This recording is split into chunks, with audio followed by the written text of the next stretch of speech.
Hey everybody, my name is Mundane Matt, and it's always fun to talk about video games. It truly is. It's even more fun to talk about the video game industry and the bullshit that permeates within it, right? It's always a blast. Don't you just love it? For how many times articles are written on Rock Paper Shotgun, Kotaku, any of those other sites, Destructoid, any of these other places that decry sexism in gaming and always tend to focus on the victiming of women who are in the spectrum of being games developers, we oftentimes have this disconnect of them as people. And we tend to put them on pedestals in one form or another. This has happened with Anita Sarkeesian and Zoe Quinn of Depression Quest fame.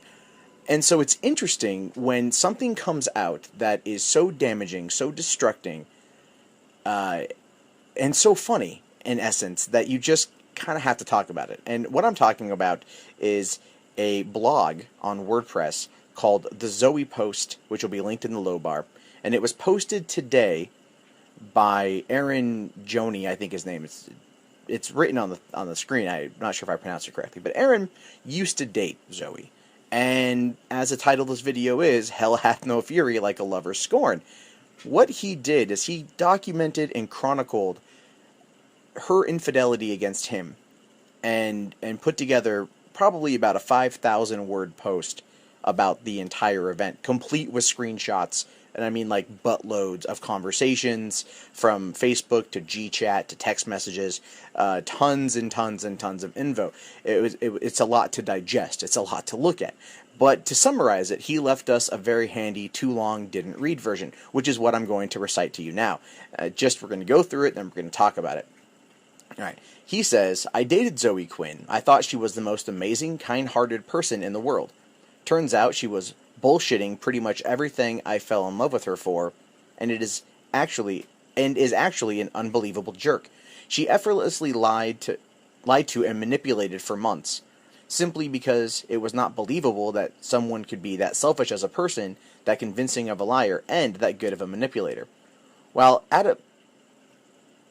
adamantly arguing the very principles she espoused, here are some of the things she did, /does in no particular order or tense, which you can verify using the chat log images in the footer of Act 1. And there are quite a number of those chat log images. Like I said, they're a good read. You're going to look at probably about 10 minutes per one, just to read it and to understand the context. So yeah, let's get into this here. Number 1, spend quite a bit of time talking about how she would never ever cheat on anyone because that violates sexual consent, all while cheating on me. Number 2, with Nathan Grayson. 3, with Robert Arnott. 4, with Joshua Boggs. Number 5, who is both her boss and married. Number 6, and at least 2 others whose names are censored, and very probably more, but I won't get into why I believe that. 7, as opposed to informing Joshua's wife, primarily freak out about her own career if his wife goes public. 8, do her goddamn hardest to make sure I didn't sleep with anyone but her while we were broken up. Inevitably succeed. Number 9, sleep with a bunch of people while we were broken up, ignoring all the strong principled stances she used to convince me not to. 10, pretend we didn't need to use protection whenever we had sex while we were broken up. 11, or while we were together. 12, basically demand I ostracize my friend who was going through some seriously fucked up shit because that friend had sort of showed a tentative interest in me while we were broken up. 13, have no problem choosing to work for Joshua Boggs after cheating on me with him and after finding out about his wife. 14, spend an hour arguing that she would never lie in a relationship while she was lying about all the things in our relationship. Number 15, stop at pretty much no length to prevent me from finding out the truth. If I had to lose 10 pounds to bouts of panic attacks spent questioning my own sanity for a sleepless week of being ostracized so she could spend that time cheating on me, well, that's unfortunate for me, but the important thing is that I'm not around to make things awkward between her and the flavor of the week. 16, totally make 2 people up to divert suspicion from the fact that she was fucking Nathan. Seriously, she made 2 people up. This probably doesn't deserve its own item list, but like the claim that there were 2 additional people crashing with her was one of the things that made me think I couldn't possibly have been right to worry during the panic attack week, because who the hell would just fabricate people? 17. Later go on to ostracize Nathan for a week simply so she could fuck some other guys. Number 18. Have unprotected sex with me like 12 freaking hours after cheating on me with her boss.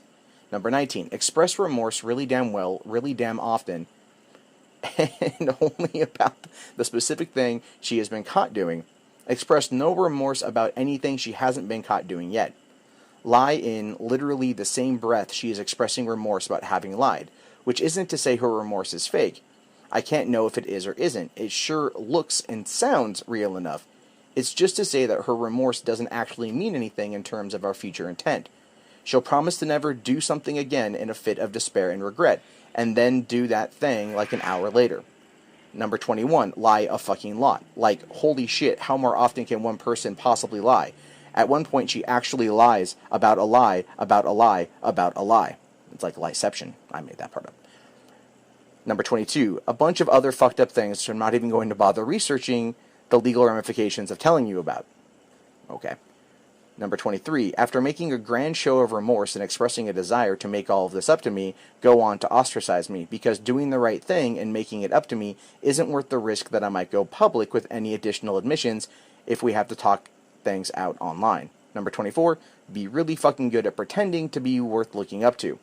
And at the end of it, I still can't stop referring to Zoe Quinn as Burgers and Fries. If you know the restaurant Five Guys Burger and Fries, that's what he kind of refers to her as. So yeah, this entire thing, it's pretty long.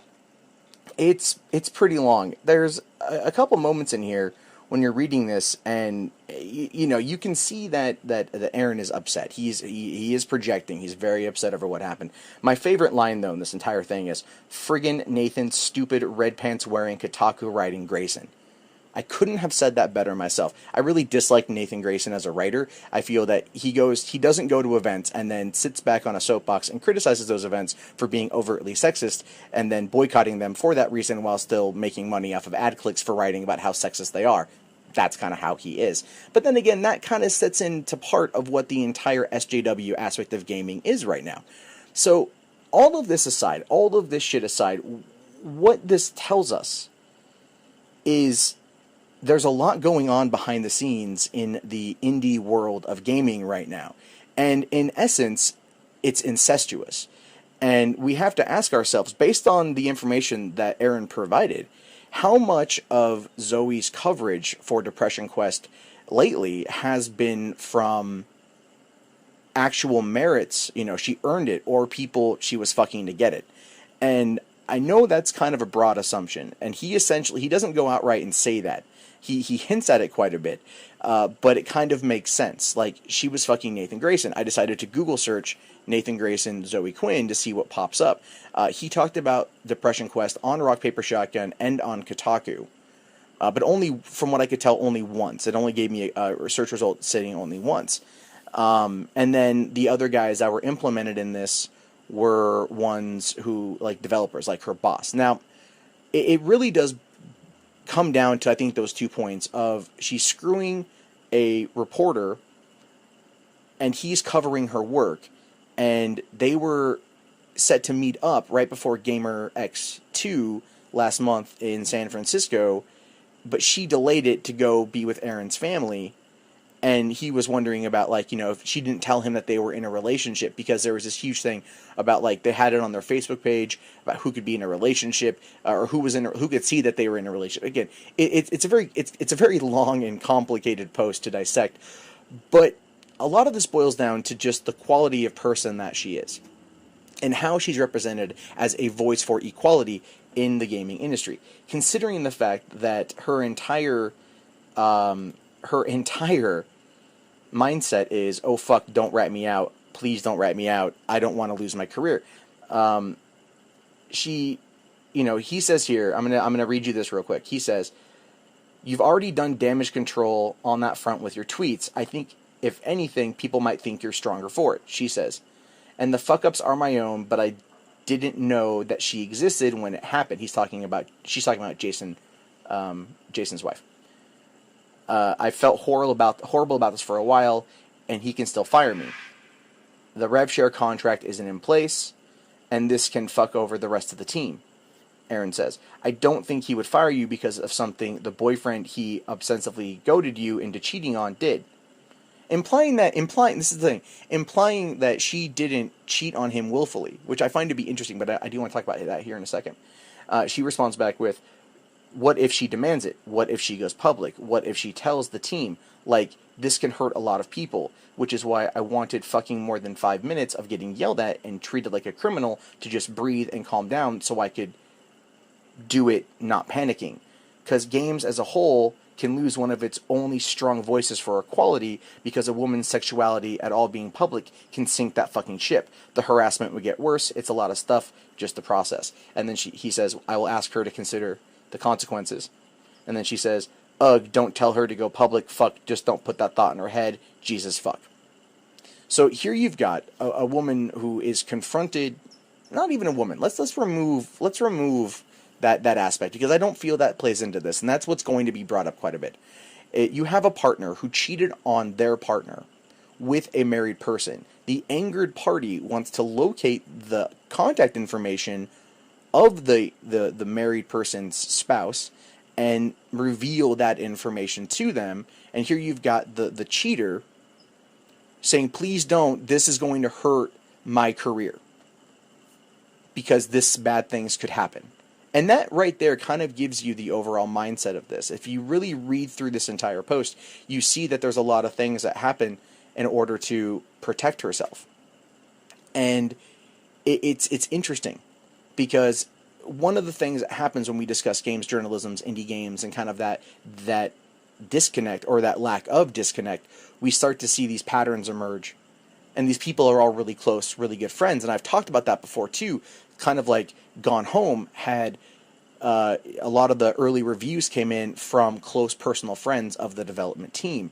Same thing kind of happened here with same thing kind of happened here with Zoe and Depression Quest. There has been a lot of controversy surrounding the initial media response to Depression Quest becoming going on Steam Greenlight a while back, and that's all documented. I'll link that in the low bar as well. You can take that for how you will, but I think neither here nor there with this. I think it just adds some context to everything, but it doesn't really, I think, push what's going on here.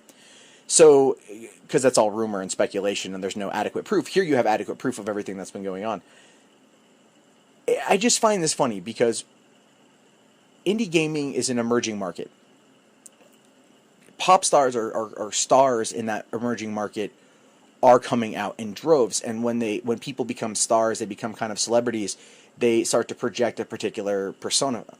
And Zoe's is apparently about equality and all that stuff, and again, that's a good thing. But the way that Aaron's portraying it is, he's like, she cares more. She's been lying to 19,000 followers on Twitter because she's not acting for how she is. And even Zoe says in that Facebook chat that, a woman's sexuality at all being public can sink that fucking ship. And it's not about that. It's not about the sexuality. It's about the cheating, about the lying, about the constant. Now, here's what I think is going to happen from this. Because right now, Grayson and everybody else involved has gone Twitter silent. Absolutely Twitter silent. You can read up on it a bit on Twitter, and you'll see that they're not saying a word. No other gaming journalist right now is touching this at all. At all. Right? They're not.